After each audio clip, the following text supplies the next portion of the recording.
This is a do nothing cake. Apparently this is a thing. All right. And then we dump our...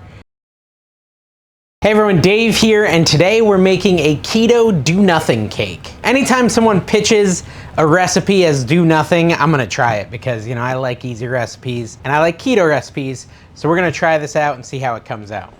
Try this out and see how this comes out. Sounds a little bit redundant, but no one ever called me a wordsmith. We have a bowl. All right, so for this do nothing cake, we first have to mix together some dry ingredients. And we're gonna start it off with a 1.5 cups of almond flour. Now, obviously it's not really do nothing. I think the premise of it being called a do nothing cake is because it tastes better than just, you know, your standard out of the box cake or anything like that. It's got a little more going for it. You're gonna add a 1.5 cups of almond flour into your bowl. Think of it as like an elevated, more fancy feeling cake, but without a ton of work. So it'll still be pretty easy, but it's gonna be succulent. Is that a word just used in barbecue? I just added a 1/4 cup of coconut flour. Then it calls for 1 full cup of a powdered sweetener, which is kind of insane. I just noticed that. So let's see what happens with that. That seems like a lot of sweetener, but then again, it's a cake. That's too much. All right, there we go. I leveled it off. We are all good. We're then gonna do 1/2 cup of shredded unsweetened coconut into this mix. I mean, so I'm excited about this because it sounds a little bit like, I don't know, almost like a lava cake, but not a lava cake. So that was a 1/2 cup of unsweetened coconut flakes, which expired in July of 2025. So they're a little expired by about a month, but they seem fine. Hopefully we live. I think we will. So what we want to do now is we want to add some rising agents. Is that what they're called? A teaspoon of baking powder, a 1/2 teaspoon of baking soda. I have this giant thing of it here, and a 1/4 teaspoon of salt. What in the world is happening here? Oh, my thing is falling apart. My little measuring spoon. There's like a magnet coming off of it. Interesting. I think you just kind of combine these dry ingredients. I was gonna say ingredients. Combine them all together, and this is gonna be the dry portion of our cake. Now, like I said, I haven't tried this. I haven't pre-cooked this to make sure this recipe works, but you know, it's a do nothing cake. I can't obviously do it twice. That would be not lazy enough to hit the mark on the goal here. So we want to add into this now our wet ingredients, I guess. We'll just go straight there. I was going to do it in a separate bowl, but in keeping with the theme of doing as little as possible, we're just going to put them into the same bowl and hope it works out. And also hope we don't get shells in there. I think we did pretty good. We're then gonna melt up 1/2 cup of unsalted butter, which is a full stick here in the United States. I know not everyone who watches is from the US, but it's 1/2 cup. And actually that's not even a measurement they use overseas, is it? So how else could I say it? Let me see, does this have something else on it? 113 grams of butter. I have a lot of almond milk in there, because here's the thing, I don't generally drink much almond milk. I was really never an almond milk drinker, or a milk drinker even, growing up. We want a 1/2 cup of unsweetened almond milk though. So I really only use it if I'm making a recipe. So I'll buy a whole entire thing and then use a 1/2 cup, which is what I just used. And then it'll sit in my fridge until it goes bad. All right, our 1/2 cup of butter is pretty well melted here, so I'm gonna add that into the mix too. We're just gonna stir this up, and we do have to add a little vanilla, but I didn't want the eggs to accidentally start cooking because the butter was hot, so I thought stirring it up might help avoid that. So let me get the vanilla extract. We just want to put a teaspoon of vanilla into our cake mix as well. Preheat your oven if you haven't already. I imagined a 350, but I'll double check in a second. Let me just stir this all up. Did I say how much vanilla I was putting in there? It was 1 teaspoon. It was 1 teaspoon of vanilla. It smells good, pretty cakey and good and coconutty. And then gonna take a standard 9x13 cake pan and grease it. And don't grease it over your floor because you can make your floor sticky and then trip as Dave does it. Let me just make sure this is all well mixed. I think it is. And then we're just gonna dump that into our cake pan like so. You might need a spatula to get it all out. Listen, this is not even the big part of the cake. This is the base of the do nothing cake, right? Which I'm sure will taste good on its own, but we have the secret steps coming up. So don't go anywhere. You don't wanna miss the most important part of this. I'm a little concerned about the consistency of this, feeling more like a dough than a cake. And hopefully we don't end up in a situation where this is a really weird texture, but you know, it is what it is. We'll just have to see. The fact that I'm like pushing it into the bottom, historically, whenever I've baked or cooked, means I'm not gonna be able to get it out of this pan when it's done cooking. So that's a true concern at this point, and we'll just deal with it if that issue arises. Bake this at 350 degrees for 28 to 32 minutes. Okay, so my cake is coming along. It's been like 25 minutes. I am going to work on the next little piece, and it should be very easy. I've got some 0 sugar Jell-O. Now you can do vanilla, banana cream, or coconut.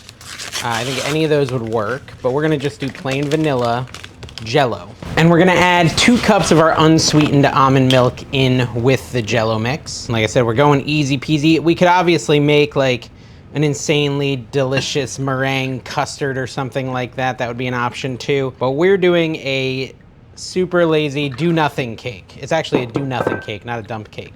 So we got our 2 cups of unsweetened almond milk and our sugar-free Jell-O, and we're just gonna, or pudding, not Jell-O. We're just gonna mix it up. I guess the brand is Jell-O, but it's pudding. Yeah, that's what I meant to say. Mix that up really good. And we're supposed to whisk this till it thickens, which instantly I'm regretting not using a tool. I don't really want to use my hand to mix it for 2 minutes, but I guess that's my lot in life at this point, because it's what I've decided to do. I've got an immersion blender. I would just have to find it. All right, I'll be back after I do this for like 1.5 minutes. All right, so my timer has expired. Is that the word I'm looking for? I mixed that for 2 minutes. It's thickened up a little. This is our cake. What we're supposed to do now, wait, can you see it? Can you see it? Let's take a wooden spoon and poke some holes. Let's see. Let's make sure it looks cooked. Yeah, it looks cooked. We're supposed to poke some holes. I don't know if this is gonna be good or not, guys. We're poking holes. This is a do-nothing cake. Apparently this is a thing. All right, and then we dump our, this seems so weird. We dump our pudding over the top, the whole entire thing of it, like so. Get that little bit there.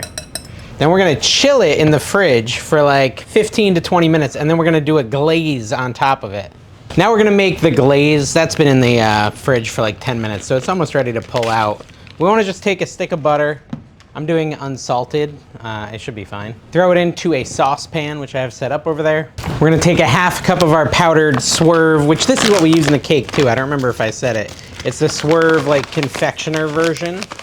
So 1/2 cup of this as well. I mean, this is a lot of artificial sweetener, I'll be honest. And a 1/2 cup of our coconut milk or almond milk. I have almond milk, but it actually recommends coconut milk, but this is what I have, so this is what we're gonna use. Put it in with the butter, add the sweetener, and stir that up. I forgot to actually hit record on this camera, but basically this is that glaze mixing up and simmering. It's the butter and the almond milk and all that stuff combined, and we're just thickening it up. It's been about 1 minute, and it's very steamy. I would say it's pretty close here. Look at that. Got that powdered sugar in it, all that fun stuff. I don't know, let's give it another like 20 seconds. So we're gonna take the cake out and take a look at it. There we go. There is our chilled do-nothing cake. It looks interesting for sure. I'm thinking we should like just take a little piece of it out and try to gauge, like look, that's still pretty liquidy, but I think that's okay. It's supposed to kind of be like melt in your mouth style. There it is. That's what it looks like. This is a do-nothing keto cake, and I'm gonna try a little bite like this, and then we'll put the glaze on it and try it with the glaze. That's good. It's actually really good.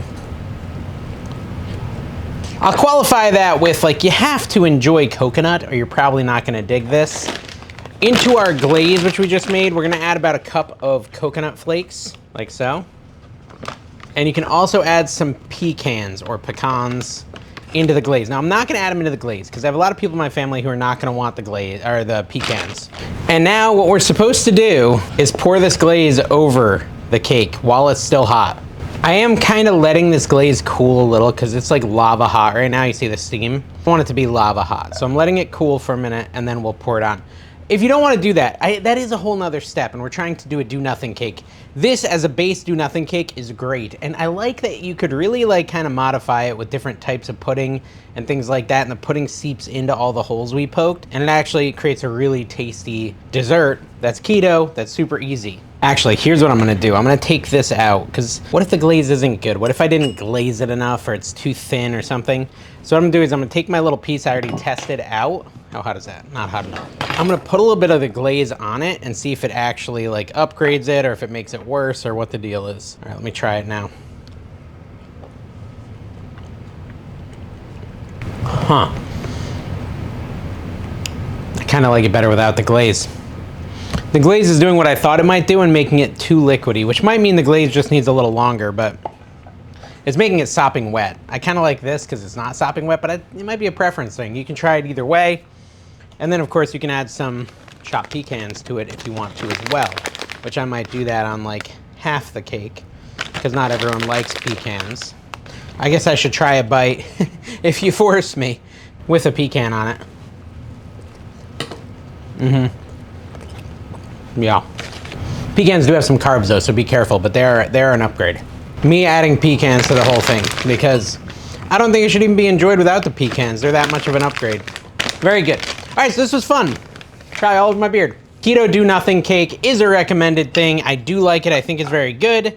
I think you should try it out if you love coconut. It is coconut, so if you don't like coconut, it's probably not gonna be for you. Thank you for watching. Hit the subscribe, hit the like, and we'll see you next time.